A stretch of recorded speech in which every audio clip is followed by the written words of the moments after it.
alaikum wa rahmatullahi wa barakatuh. We are in Gazipur district, one of the district in the middle part of Bangladesh. Alhamdulillah, by the generous donation of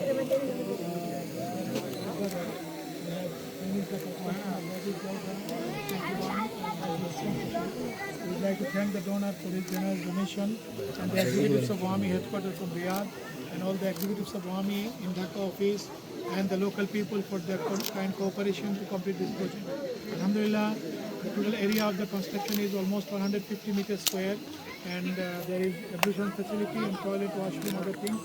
We are hopeful that more than 300 people can pray at a time, inshallah. And Alhamdulillah, by the Jummah prayer, we have started the prayer over there. We would like to thank the donor, the WAMI executives, the local people, and the owner of the land, and the schools, and those who can benefit from it. May Allah bless you here and hereafter. Jazakumullah khair. Assalamu alaikum wa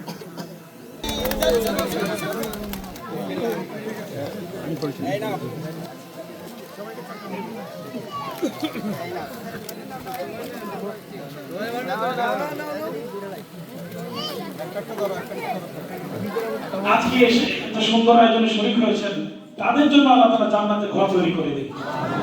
আপনারা খেয়াল করেছেন, আমরা বিভিন্ন সময় বিভিন্ন কাছ থেকে টাকা পাই, তো টাকা পাইলেও নিজের ঘর করা অথবা মসজিদ করা অনেক কষ্টের কাজ, কিন্তু অনেক পেরেশানির কাজ। ওনারা যেটা করেছেন, টাকাই শুধু দেন নাই, নিজে ইঞ্জিনিয়ার নিয়োগ করেছেন, কর্মচারী শ্রমিক নিয়োগ করে হাতে কলমে এটা করে একবারে লাইট টাইট ফ্যান সব জ্বালিয়ে দিয়ে আজকে এসে সরাসরি আমরা শুধু ঘরে ঢুকেছি, এত চমৎকার করে করে দিয়েছে। এটা নিঃসন্দেহে একটা আন্তরিকতার বিষয়, অনেক ভালোবাসার বিষয়। এজন্য আমার কাছে আমরা আমাদেরও অন্তর থেকে চাই আল্লাহ তাদেরকে উত্তম জাযা দান করুন। আমিন। মসজিদে তিনটা বিশেষ প্রত্যাশার কথা বলেছেন, এর মধ্যে অন্যতম বলেছেন যে এখান থেকে শিক্ষা কার্যক্রম চলবে, কোরআন শেখানো হবে, দ্বীন শেখানো হবে, ইসলাম শেখানো হবে। আমি আমার পক্ষ থেকে না, শুধু আমরা সকলের পক্ষ থেকে এটাকে বলতে পারি না ইনশাআল্লাহ যে এখানে আমরা সত্যি একটা কোরআন শিক্ষার কেন্দ্র বানাবো ইনশাআল্লাহ।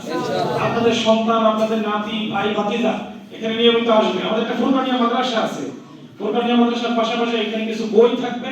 এখান থেকে ভালো ছাত্র যারা আছে, নিয়মিত যারা বই পড়ে তারা বই পড়বে এবং আমরা প্রতি বছর একটা প্রতিযোগিতার আয়োজন করবো ইনশাআল্লাহ এলাকাবাসীর জন্য, যেখানে নতুন নতুন জ্ঞানী ইসলামী চিন্তাবিদরা এখান থেকে বের হবে ইনশাআল্লাহ। আল্লাহ তাআলা তাদের এই প্রত্যাশাকে পূরণ করার জন্য আমাদের যা যা করা দরকার সবগুলো করার তৌফিক দান করুন। সম্মানিত উপস্থিতি, আমার আব্বা এখানে জমি দান করেছেন। খুবই প্রত্যাশা ছিল যে এই জমিতে সুন্দর একটা মসজিদ হোক। দীর্ঘদিন প্রত্যাশা করেছেন, চেষ্টা করেছেন, শ্রম দিয়েছেন। বয়স একেবারে শেষ, আবার সবাই জানেন অনেক বয়স। আমি খুব চিন্তা করতাম যে আমার জীবন দশায় আমরা অতটুকু এইটুকু করতে পারি কিনা, যে তিনি তো জমি দিয়েছেন, আমরা মসজিদটা করার ক্ষেত্রে সহযোগিতা করতে পারি কিনা। আল্লাহ ওনাদের মাধ্যমে আমার আব্বার এই প্রত্যাশাকে পূরণ করে দিয়েছেন।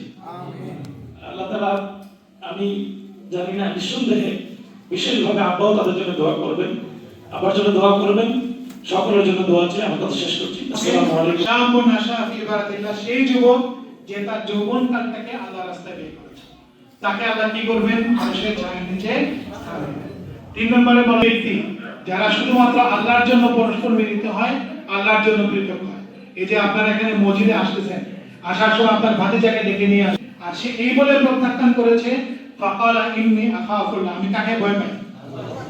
আল্লাহর ভয়ে যে কোনো খারাপ সম্পর্ক বাদ দিয়েছে, সে বলছে আমার ভুল হয়ে গেছে, আল্লাহ মেহেরবানি করে আমাদের মাফ করে দাও। ফাফাদাত আইনাহু, আর এই অবস্থায় তার চোখ থেকে পানি গড়িয়ে আল্লাহ কি করবেন? আরশের ছায়ার নিচে। এখানে কি আমরা এমন অনেক কিছু না কিছু কি আছে, ভুল আছে।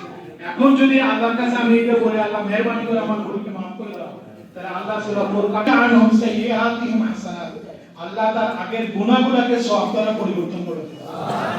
আল্লাহ